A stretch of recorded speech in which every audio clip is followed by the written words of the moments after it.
Before I start this video, I wish to thank Bloomberg journalist Zachary Maida for writing the article that this video is based on and providing me with helpful insights used in researching this piece.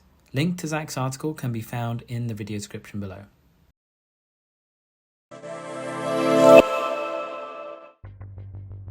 In today's video, we're going to delve deep into the shocking revelations about cold syrup manufactured in India, which had been linked to poisonings in Iraq. This crisis has exposed significant gaps in pharmaceutical regulation, especially in a country renowned for its role as the pharmacy of the world. India's pharmaceutical industry is a powerhouse, supplying over 50% of the world's demand for various vaccines and a significant proportion of generic drugs. However, recently, a shadow has cast over this vital industry.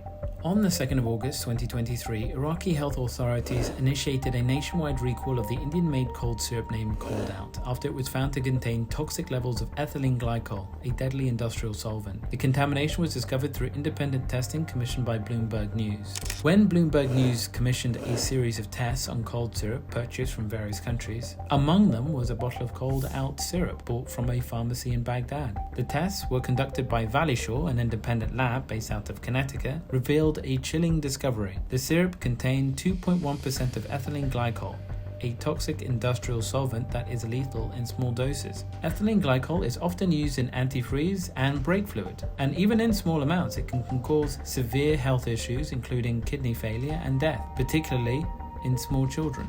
The presence of this toxic chemical in children's medication sparked immediate concern within Iraq. The WHO and health authorities in Iraq were notified. The WHO warned that the use of contaminated syrup could result in serious injury or death, especially among children.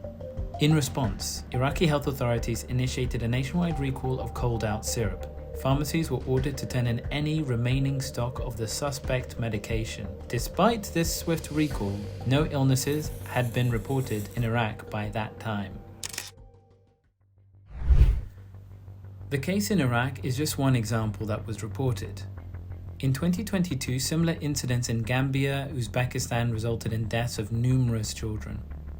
Let's have a look at the data. Let's start with Gambia. In 2022, it was reported that over 60 children died after consuming syrup manufactured by Maiden Pharmaceuticals, an Indian company. This tragic incident underscores a severe lapse in quality control.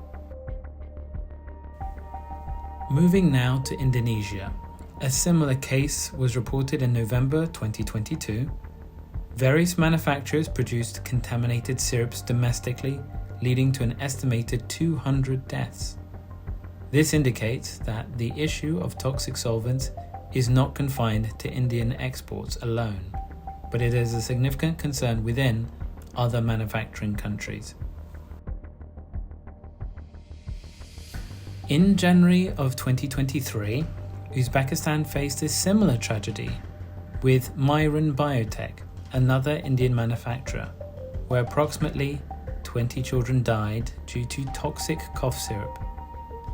This reoccurring involvement of an Indian manufacturer in these incidents is a concerning pattern that highlights potential systemic issues within the regulating framework. In April of 2023, saw the Marshall Islands dealing with contaminated products from QP Pharmachem, also based in India. Fortunately, no deaths were reported in this case, but the presence of toxic substances remains a critical issue. In April of 2023, Cameroon reported around 12 deaths linked to Natracold medication. Although the manufacturing license number was traced to India's Ryman's labs, the company did not confirm producing that batch in question. This ambiguity further complicates the accountability and traceability of these pharmaceutical products. Finally, in June of 2023, Liberia reported contaminated products from Curis Life Sciences, another Indian manufacturer. Thankfully, no deaths were recorded. However, this ongoing issue of contamination raises significant concerns about the integrity of the global pharmaceutical supply chain.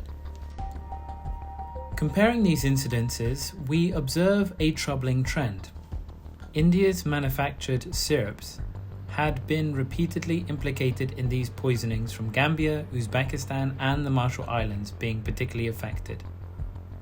Meanwhile, Indonesia presents a unique case where local manufacturers were responsible for the contamination. The number of deaths varies significantly, from over 200 in Indonesia to none reported in the Marshall Islands and Liberia. This variation could be attributed to different levels of exposure, local healthcare responses, and perhaps differences in regulatory scrutiny.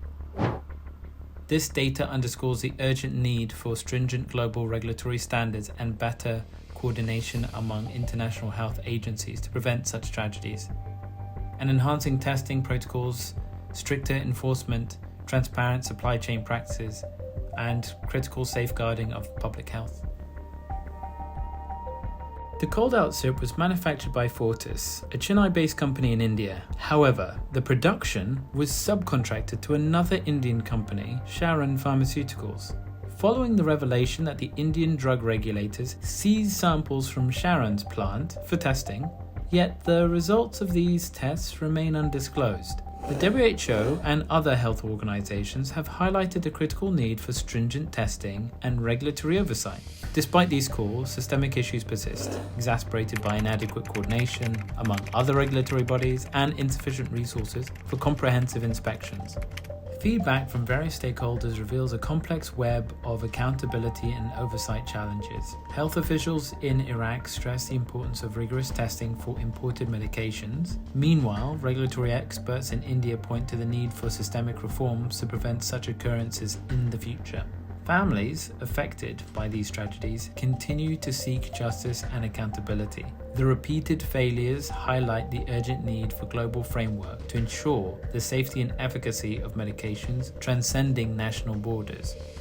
The case of the toxic cold syrup serves as a stark reminder of the vulnerabilities within our global pharmaceutical supply chain. As the world becomes increasingly interconnected, the safety of these medications must remain a paramount concern for all nations involved. It is not only through coordinated efforts and stringent oversight that we can safeguard the health of the most vulnerable populations globally. Thank you so much for joining me today, and I hope to see you in the next one.